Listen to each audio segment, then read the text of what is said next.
Say hello to the camera. Say hello. Hello. Love you.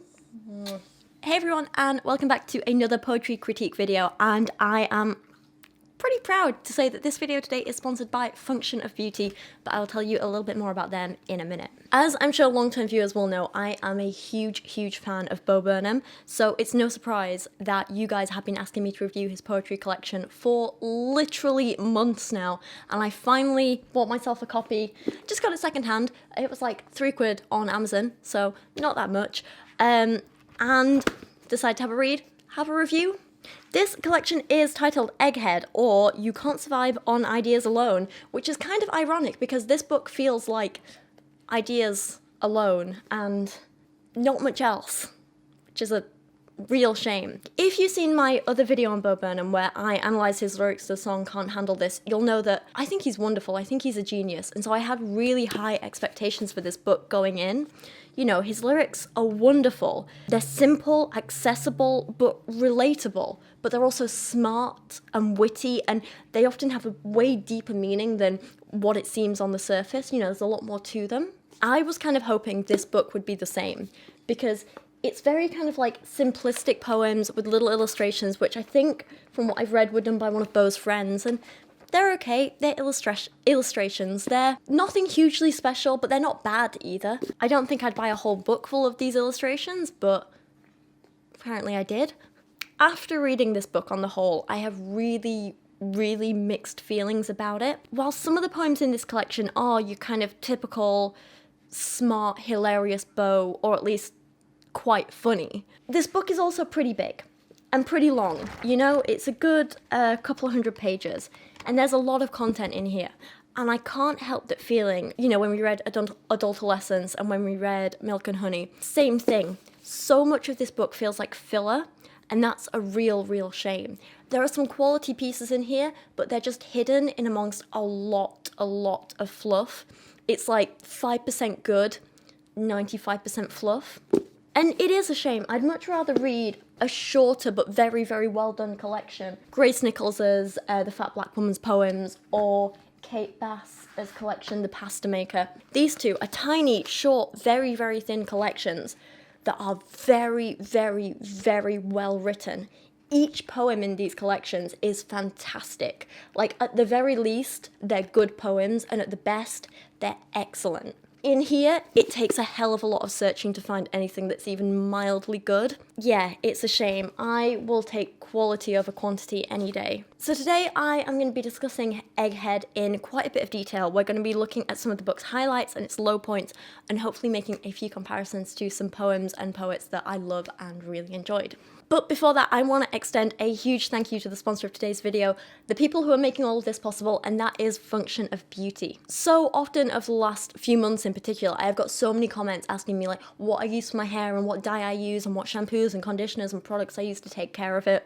And a big thing that I've been getting in the last few months is, what do I use to keep the colour in my hair so bright for so long? Because obviously I don't like dyeing it very often, so I want to keep this bright purple and pink colour as long as possible, right? And while I have been using this product for a couple of months, I haven't been able to exactly say what it was until making this sponsored video.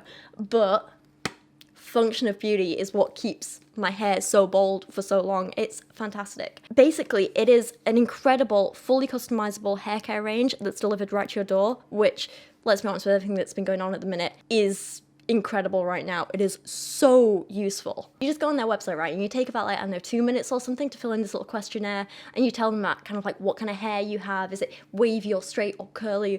Do you have any problems with things like I have an issue with dry scalp, stuff like that, so I mention that.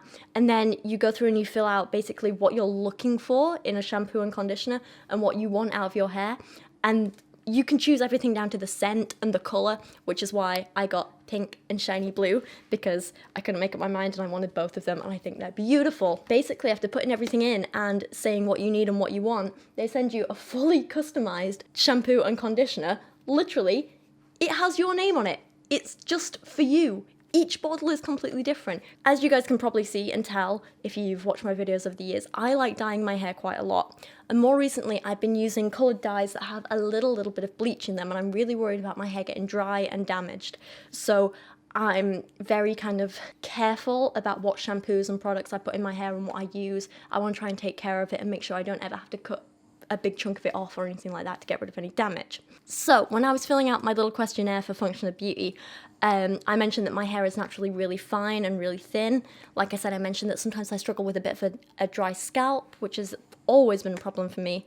I also said I was looking to replenish and deep condition my hair, add a little bit of volume, fix and minimize any of my split ends because I'm trying to grow it out and, you know, get it a bit longer. And most importantly for me, protect my colour for as long as possible and keep it as bright and bold for as long as possible.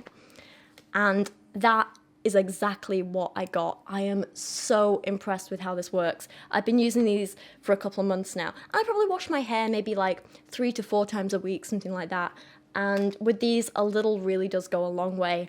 I am honestly shocked by how much I love these. But once I tried it and they kind of like approached me for a sponsorship, I was like, yes, please. I cannot wait to share this with you guys. So as well as offering fully personalized shampoos and conditioners, they also offer a range of hair care products, including sort of leave-in conditioning treatments, custom hair serums, and my favorite, this gorgeous little hair mask.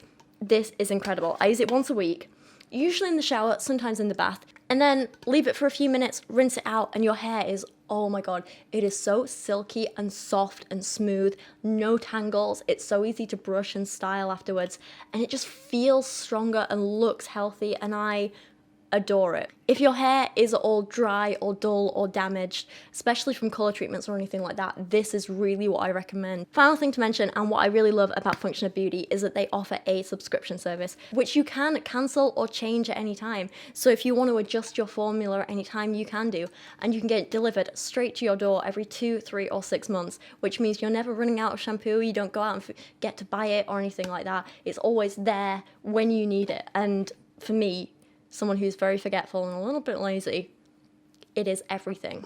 It absolutely could not be simpler. As you guys know, I don't accept sponsorships unless I'm really, really kind of excited about the product and love it, and that's why I couldn't wait to work with these guys and share just how much I love their products with you guys.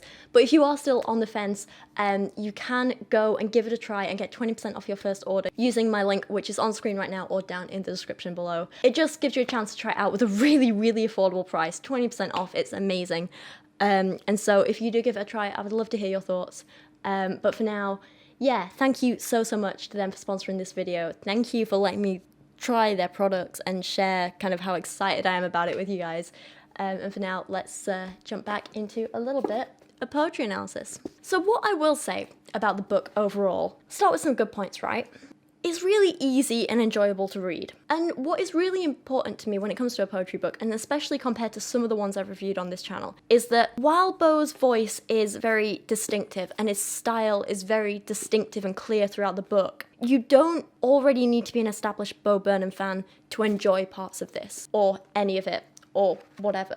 Basically, you don't need to have seen his comedy or his music to understand what's going on in this book. As a standalone piece, it works, and I have to give Bo a hell of a lot of credit for that, because I've seen with Gabby Hanna's book, with Lily Singh's book, I know Lily's wasn't poetry, it was like advice or whatever, but with those books, so many people have turned around and been like, well, clearly you missed this point because you didn't see this video that so-and-so released 6 months ago saying this at 3 minutes and 32 seconds. It was a 10-second clip and you need to get that to understand the context of this. So if you're not a real fan, you're not going to get it, okay? It's your fault. A lot of people say that. It's not the case with this book. And for that, I have a hell of a lot of respect for him and this work. However, that was the good thing. Overall, I was actually really, really disappointed with the collection, and as a huge Bo Burnham fan, kind of hurts me to say that. I'd read a few of the reviews on like Amazon and Goodreads and stuff, and on the whole, they were really, really positive, and so I was so excited to read this. But then, once I did, I just kind of sat there when I'd finished, and I was like,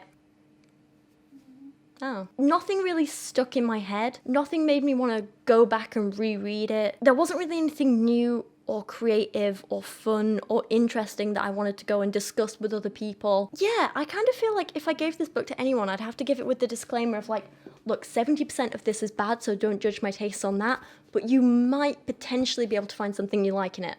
And that's just not what you want, is it?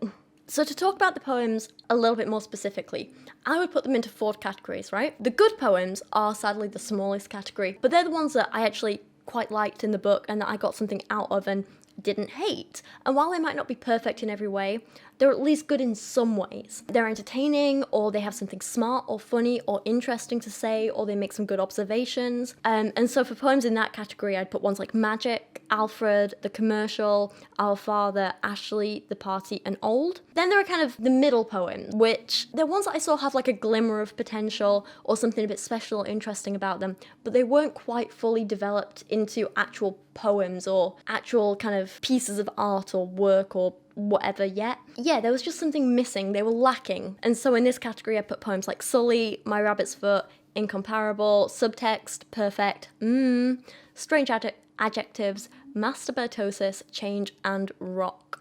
And then there are poems which are just pretty bad. The ones which aren't funny, they aren't smart, they aren't original in any way. The ones that are just crude or offensive or lazy. The ones that are filler, you know, without any purpose. These are poems like Your Mum, Sandy Claus, Fuck, Cat Lady, Sharks, Timmy, Wise, I Want to Beat You to Death, Listen, and On the Verge. And sadly, this was kind of one of the bigger categories, the number of poems that fell into that. And then you just have the meh category of poems that were kind of dull, forgettable, nothing special, not even all that worth mentioning, you know? But yeah, with that said, let's take a look at some of these poems in detail, and I'm going to share my thoughts. Please, as we go along, let me know down in the comments what you think of each of these poems, which ones you liked, which ones you didn't like, if you agree or disagree with me. If you've read this book as well and I haven't mentioned a poem that you did or didn't like, please feel free to let me know that down in the comments as well. So one of the first ones I want to talk about is Bo's rewritten version of the Lord's Prayer, which is titled Our Father. Since I went to a Church of England school up to about the age of like 11 or 12 or something, the Lord's Prayer is one of those things that, you know, despite being an atheist now, despite not being even mildly religious, it sticks in your head and you can't get it out. So yeah, I'm sure that'll be kind of like the same for some of you out there who are watching this as well. So bear that in mind, that this is almost kind of like a parody or a satire of that as we read it. Our Father who art in heaven, hallowed be thy name. Hallowed be thy promises, and shallow be thy shame. Thy kingdom come, thy will be done, on earth as it is in heaven. On a scale from 1 to 10, our Lord is totally 11. Give us this day our daily bread, toasted close to dawn, and forgive us our trespasses, as we shoot those who trespass on our lawn. And lead us not into temptation, such as pot or porno, but deliver us from evil. If not delivery, then giorno. That last bit I had to look up. It's a reference to like an ad, a pizza ad in America, like slogan or something. Anyway, I love a good parody, especially in poetry. I think they can be wonderful. And while this isn't perfect, you know, it's a decent one, it's okay. I'd say it's one of the better poems in the book. I do feel like I have to be a little careful in this review as a whole in this video because of anchoring. Basically, some of the stuff in this book is so bad, it's kind of lowered all my expectations. And I'm not sure if seeing poems like this as good is because they're actually good or because they're just good compared to some of the others in the book. That's kind of why I'm starting with these good ones and we're gonna get to the worst ones later. I don't want you guys to go through that potential anchoring that I did. Anyway, let's talk about this poem. Those opening few lines are fantastically strong, you know? Our Father who art in heaven, hallowed be thy name. Hollow be thy promises, and shallow be thy shame. Fantastic. I love that so much. It takes those recognizable opening 2 lines of the Lord's Prayer, completely subverts them, and critiques the idea of theism, religion, and God in general by adding that, you know, hollow be thy promises and shallow be thy shame. That consonance and assonance in there really drive home that point, that critique, and make it even more powerful. Listen to those words of hallowed, hollow, shallow, thy name, thy shame. They're almost being spat out in disgust, and I think that works wonderfully well. Sadly, after these opening lines, it gets weaker. It's not all that good, or it's not all as good as that, rather. The next lines revert back to the original Lord's Prayer and then add in the sarcastic, on a scale from 1 to 10, our Lord is totally 11, to rhyme with that bit earlier. But I just feel like, you know, the punch of trying to rhyme heaven with 11, it just ends up falling a little flat. The sarcasm isn't as obvious as it maybe could be. It just feels a little disjointed and out of place. The rhythm's not quite there. I don't know, I feel like that 1 to 10 line meant to be a bit of a half rhyme with the come and the done and 1 and 10, but I don't know, it doesn't quite flow right for me. And that first section was so kind of like scathing and critical that the sarcasm just doesn't quite have the same punch. It falls a little flat compared to the first bit. And that's kind of one of the issues with this poem. He kind of flip-flops between silly jokes like that bit about bread and toast, and that end bit where he plays off the word like delivery and makes a joke about like the Giorno Pizza or whatever slogan. He kind of flip-flops between that silliness and more serious critiques, like his part about gun control and fundamentalist religious people in America with lines like, "And forgive us our trespasses as we shoot those who trespass on our lawn." Like, that's a pretty scathing and serious critique. And it can work to put it alongside sillier lines about toasting toast at dawn or whatever. But it doesn't work, I don't think. It just doesn't quite sit right for me. So, on the whole, shooting line and opening lines about hollow promises, very, very good. Powerful, well written, make a strong point, a little bit shocking, and that's what you need. But you can't forget that Bo's also a comedian, and so I can see why he wanted to put the funny and silly bits in there. But I just think in this case, they were poorly executed compared to the more serious and critical lines, and so the whole poem just becomes a little jarring.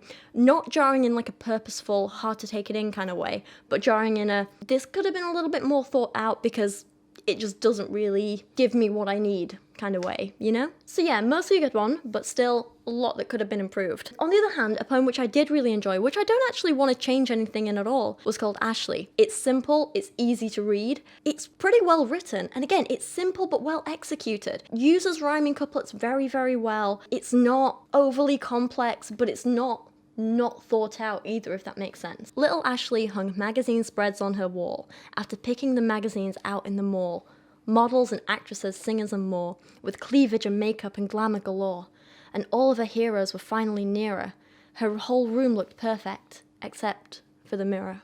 I think it's brilliant. It delivers this strong, powerful message about what it's like to be a teen girl or teen boy or any person really in society, if we're being honest, you know, surrounded by images of perfection and ending up feeling inferior, you know? It's simple, but it's not patronizing. The almost childlike or teenage tone here, it works well because of who the narrator is talking about, you know, little Ashley, a teen girl, presumably. But at the same time, it manages to never over-explain anything to the reader, and I just think it's done very, very well. I love those rhymes, I love the rhythm to it, I love how it flows, I love the kind of last two lines being a little bit separate, almost like the end of a sonnet, you know, it's like a bit of a twist in there, separating it.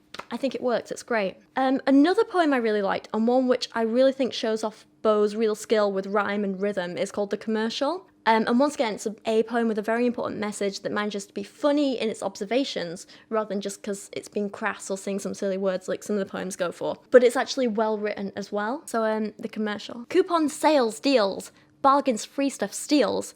Buy 5 marked up, get 1 half price. Buy 2 of one thing and get one thing twice.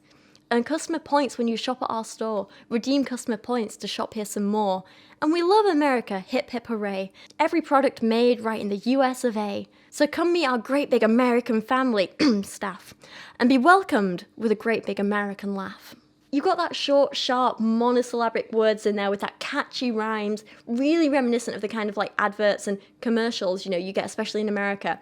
So it's a great commentary about commercialism and capitalism and the absurdity of it all and how it pushes like these deals and kind of tries to make people buy stuff when they really aren't getting a good deal at all and they're just kind of being made to spend money they don't have on things they don't need, you know? That little asterisk there on family, changing it to staff, you know?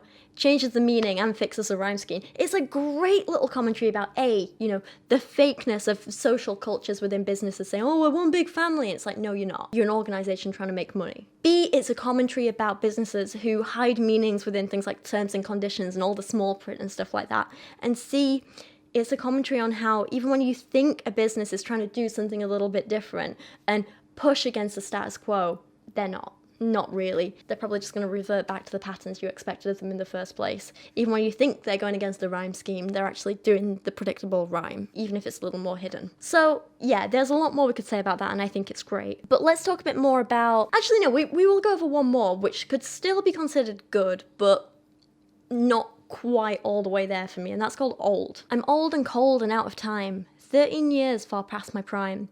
Weary legs from life's steep climb, I can barely walk, let alone think of a fourth word. So here you've got that joke with like all 3 of the first lines end in the same rhyme, and then the last one is like gone, no. Yeah, this is actually one of the few poems in the book that actually got a little bit of a giggle at me when I was reading it. Like, I thought it was okay, but if you are looking for a poem that does something like this, but better, I would really recommend Wendy Cope's poem, An Attempt at an Unrhymed Verse. So it's, I can't remember what collection it's originally in, but you can find it in Two Cures for Love, which is basically like a selection of some of her best poems from most of her career, and it's a fantastic little collection. I really recommend this. But it's clever, it's funny, and even my sister, who isn't interested in poetry at all, had an absolute giggle when she was reading this, and she enjoyed it. And in it, you see that Wendy, she understands basic and more complex poetic techniques so well that she can parody them perfectly, and it just, compared to Bo's poem, this is wonderful. So this is An Attempt at Unrhymed Verse by Wendy Cope. People tell you all the time, poems do not have to rhyme. It's often better if they don't, and I'm determined this one won't. Oh, dear. Never mind, I'll start again. Busy with my pencil. I can do it if I try. Easy peasy pudding and gherkins. Writing verse is so much fun. Cheering as the summer weather makes you feel alert and bright, especially when you get it more or less the way you want it. It's great. Unlike Bo's poem, it's not just one single joke, one single punchline. Instead, it's developed well. It builds. It tells a story throughout the poem of the poet's struggle and the whole writing process for her. The rhythm and the use of these well-known idioms and sayings is so on point that even though you know what the poem is trying to do, you still get so swept up in it because you think you know what's coming next, and then, phew, no, it surprises you, you know? You know, lines like, I can do it if I try, easy peasy pudding, and you want to say pie, you really want to say pie, and it's like, and gherkin. And this might kind of be seen as a, like, ooh, I'm trying to be so random, but it's not like that. It's about someone trying to fight what's expected of them and fight the norm so much that it does end up being ridiculous. And that's what makes it funny, you know? Yeah, it's fantastic. I love that poem. Speaking of poems which are funny but only for like a single giggle, let's take a look at the poem Incomparable. You're incomparable, like a... And that's it. That's it. What I love about a lot of Bo's music is that it's so deep and layered. Even the most simple songs and lyrics are clever and funny, and you can keep going back and re-watching and re-listening to them, and usually see something new every time. With this, it's very one note. It's like, oh yeah, someone finally pointed out the absurdity of people who use a ton of similes in poetry, and the absurdity of people who use cliches like, her beauty was incomparable, but then go on to actually compare her to stuff, you know? I like the idea that it's pointing fun at that. I like the idea of critiquing that and making a joke out of it. It's just, this execution of it is a bit boring, and it's unoriginal. It's like something I would have doodled in an exercise book in an English lit class at school, you know, it's good for a giggle between friends, but not good enough for a published poetry collection that I'm paying for, even if I did only pay about £3 for this secondhand. Like, the most of a laugh I got out of this book was... And that's it, you know? And I guess that's kind of like one of the big issues I have with a large chunk of this book. Some of the poems are cute or good for a kind of laugh, but on the whole they're unoriginal and kind of boring and a little bit cliched.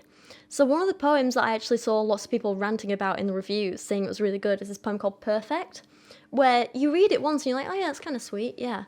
And you can actually imagine some kind of like self-absorbed person with a crush on someone like posting this to their Instagram story, trying to like get their attention and trying to get other people's attention, be like, oh my god guys, like I'm gonna pretend I don't have a crush, but I have a crush and I'm just gonna be really coy about it, and you know what I mean. Blech. Anyway, it's that kind of poem, one that you see annoying people sharing on Instagram, but from a poetry perspective, it's underdeveloped and kind of cliched, and I guess I just want something more from it. I understand why people kind of like it because it's relatable and it's generic, but I don't think that makes it good. I love you just the way you are, but you don't see you like I do. You shouldn't try so hard to be perfect. Trust me, perfect should try to be you. I feel like I've heard it before, you know?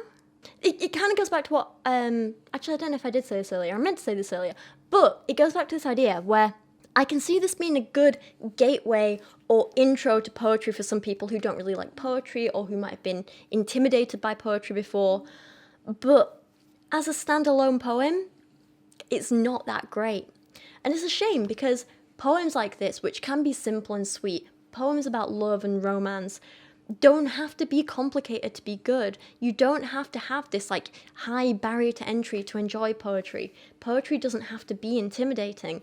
Sometimes the most simple ones can hit you the hardest, as long as they're done well and they're written well and they're thoughtful. So take this one by Adrian Henry? But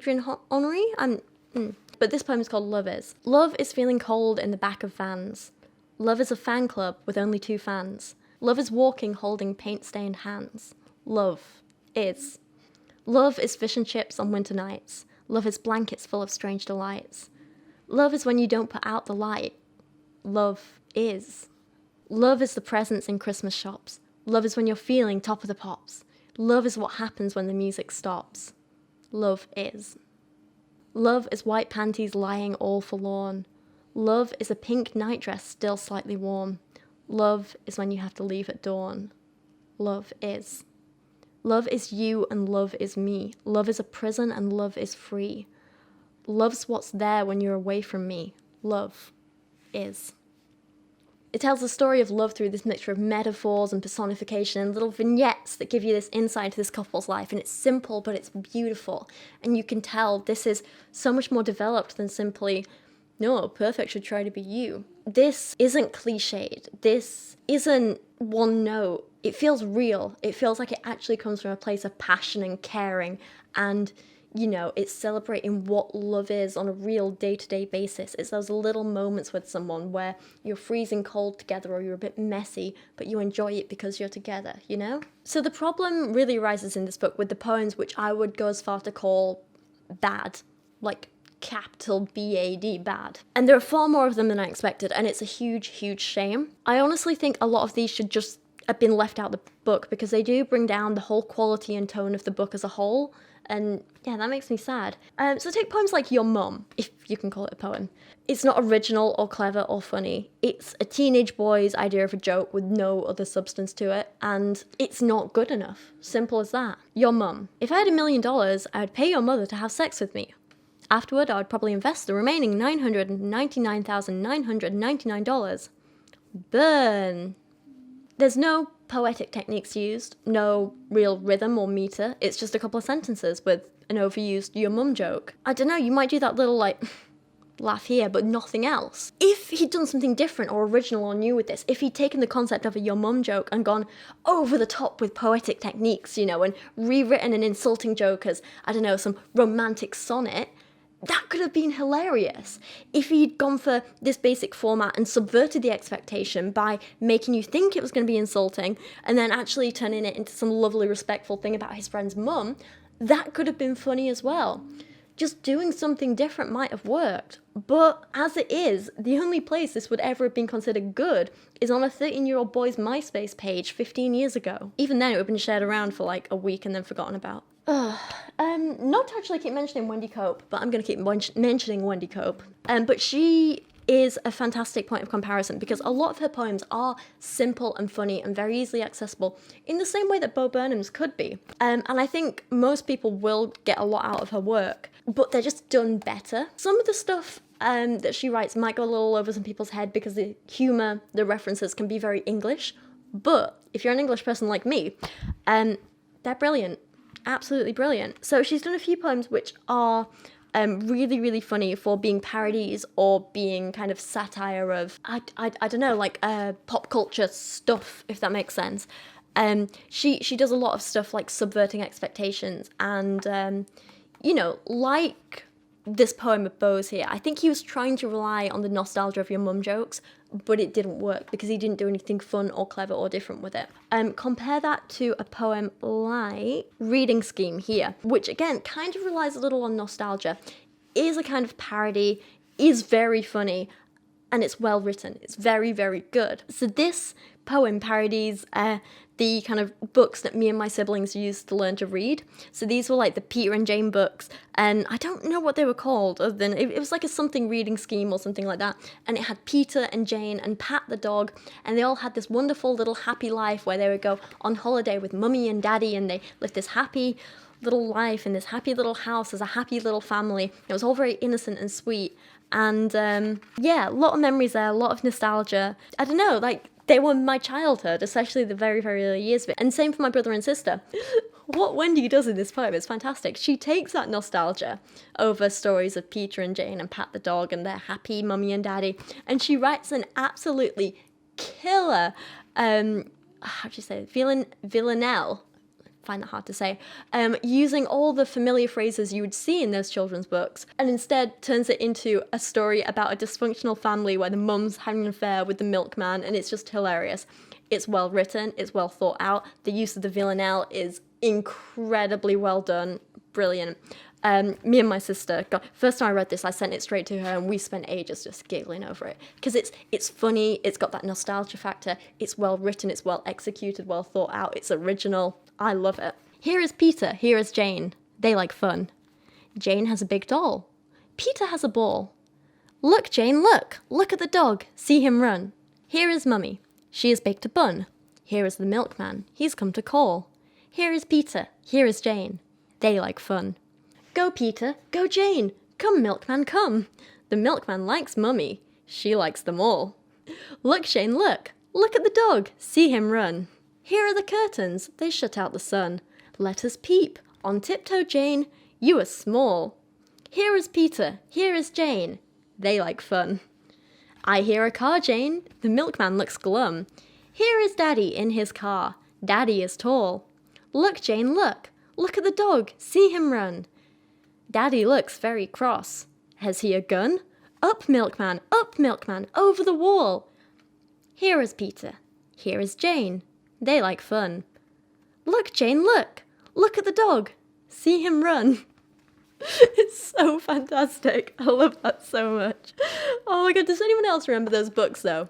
With like Peter and Jane and the dog and oh my god, amazing. Please tell me it's not just my family that had those. So anyway, back to Bo Burnham. There are other poems like Sandy Claus, which are a little more original at least, and they attempt to play around with some rhymes and different rhythms and descriptions and stuff, but the humor in it relies simply on swearing and being a little bit crass, and there's no sophistication to it. And you guys know, like, I don't have an issue with swearing in general. Like, I have no issues with people swearing, or I think it can be used to add humor or emotion or passion in a poem or whatever, but here it just feels pointless and like it's there for shock value, like I'm gonna swear because I can, and it's silly. I don't really want to read this out loud, but yeah, it's on the screen, you can see it for yourself. It's just, yeah.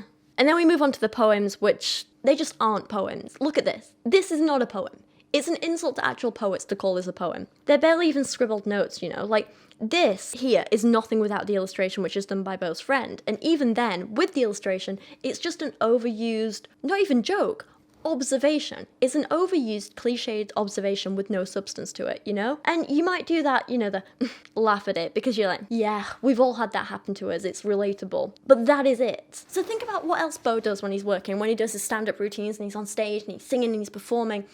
If he tried to perform this on stage, can you imagine how it would be? Be there, lighting, he comes out on stage to a full arena, full crowd of people, and he walks out and he says, it's in a monotone voice, hey, everyone, you know when you try to buy something from a vending machine and it gets stuck? Fuck. And then he just walks off the stage and he expects to be paid for that and get applause and laughter and everyone tell him he's a genius. This is the equivalent of that, but in poem form on paper. It's bad. Yes, it's kind of relatable. Yes, it's a slightly annoying thing that's happened to nearly everyone. It's an observation we can relate to, but that doesn't make it comedy or poetry. It might be an idea for it, but in this format, no. Exact same thing goes with this poem here, called Listen, which is just a line that's a generic insult with a picture of a slide on a cliff edge saying, listen, you're nothing special. There's nothing interesting or creative about it. And this is the exact criticism I had of people like Rupi and Gabby and their books and all those terrible Instagram poets that I parody. It's one line. It's not done well, it's not clever, it's not thought out, it's just, you're nothing special. And it's like, what do you want us to do? Do you want to sit here and analyse this? Because, ooh, look, you capitalise the S in special. Ooh, you can make it be like, you're nothing special, or you're nothing special. Like, that doesn't make it interesting and fun. Anyway, sorry, ranting. Some poems, on the other hand, are just bizarre. And I'm like, how did these get published? Not because they're lazy, just because they're weird. I mean, clearly a little more work went into them, but only as far as there are more words on the page, so they probably took more time to write, not in the sense that they're more thought out and better. They're just as poorly executed as the short ones. Like this one called I Want to Beat You to Death. I sent a picture of this around to a few of my friends. I was like, am I missing the joke here? Is this just something I don't get? No one else got it either. It literally just lists ways the narrator wants to torture and kill someone. Like, that's it. That is literally it. It's not creepy enough to come across as like a thriller or horror poem. And there's no punchline, so while some of the methods of torture are over the top and ridiculous, that alone doesn't make it a joke. There's nothing funny about it. There's no twist, there's no point, there's no story, there's no, like I said, there's no punchline. It's just a bit weird and disturbing, and that's it. No poetic techniques really used, so you can't even enjoy like a poetry aspect of it. It's just, I don't know, bad. Let me read this one to you. I want to beat you to death. I want to beat you to death with a blunt object. I want to grab one of those high-end fashion mannequins by the ankles and bash your ribcage in.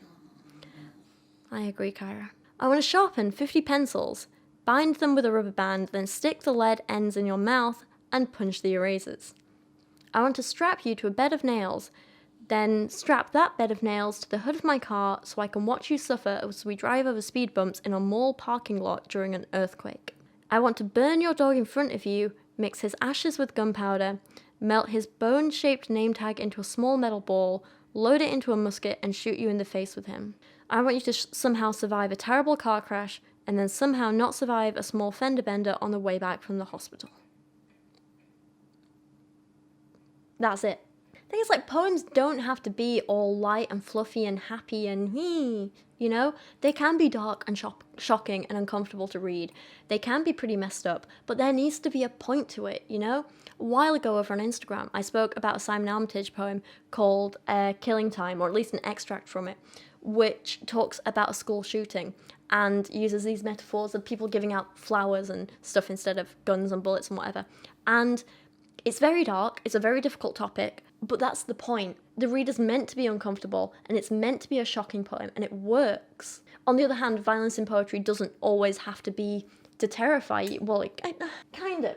It doesn't always have to be taken seriously, is what I want to say. You can shock the reader and make a point by using it in a humorous way, but again, it has to be done well. So a poem I've spoken about before in videos would be like Caroline Duffy's poem Salome, where she wakes up literally with the head of a man beheaded next to her in bed, and she pulls back the bloody sheets and there it is.